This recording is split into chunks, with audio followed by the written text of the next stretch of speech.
অসমত বানপানী আৰু গৰাখহনীয়াৰ ফলত অসমৰ বিস্তীৰ্ণ অঞ্চলৰ কৃষকৰ পানীত হাঁহ নচৰা অৱস্থা হৈছে। অসম অৰ্থনৈতিকভাৱে হাজাৰ হাজাৰ কোটি টকাৰ ক্ষতিগ্ৰস্ত হৈছে। সেই সময়ত কেন্দ্ৰীয় বাজেট উত্থাপন কৰা হৈছে আৰু অসমৰ বানপানী আৰু গৰাখহনীয়া সমস্যা সমাধান কৰিবৰ কাৰণে কেৱল মাত্ৰ আশ্বাস দিয়া হৈছে।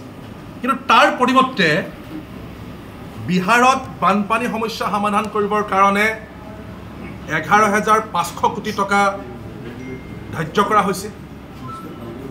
গংগা নদীৰ ওপৰত দলং নিৰ্মাণ কৰিবৰ কাৰণে 26,000 কোটি টকা ধাৰ্য কৰা হৈছে। অন্ধ্ৰপ্ৰদেশত 30,000 কোটি টকা অনুমোদন জনোৱা হৈছে।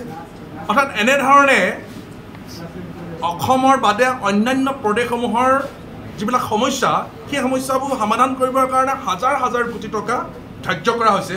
কিন্তু অসমত বানপানী আৰু গৰাখহনীয়াৰ ফলত সমগ্ৰ অসমৰ মানুহৰ কৃষক সমাজৰ যি বিস্তৃত ক্ষতি হৈছে, তাক সমাধান কৰিবৰ কাৰণে কোনো অৰ্থনৈতিক পেকেজ ঘোষণা কৰা হোৱা নাই। এইটো অত্যন্ত দুৰ্ভাগ্যজনক কথা। আমি দেখিছোঁ যে যিটো সময়ত তেওঁলোকে ইয়াতে নিৰ্বাচনত প্ৰচাৰত অংশগ্ৰহণ কৰিবলৈ আহে, তেতিয়া তেওঁলোকে আমাক আশ্বাস দিয়ে, প্ৰতিশ্ৰুতি দিয়ে, আৰু সেই আশ্বাস আৰু প্ৰতিশ্ৰুতিৰ ফলত অসমৰ মানুহে তেওঁলোকক ভোট প্ৰদান কৰিছে।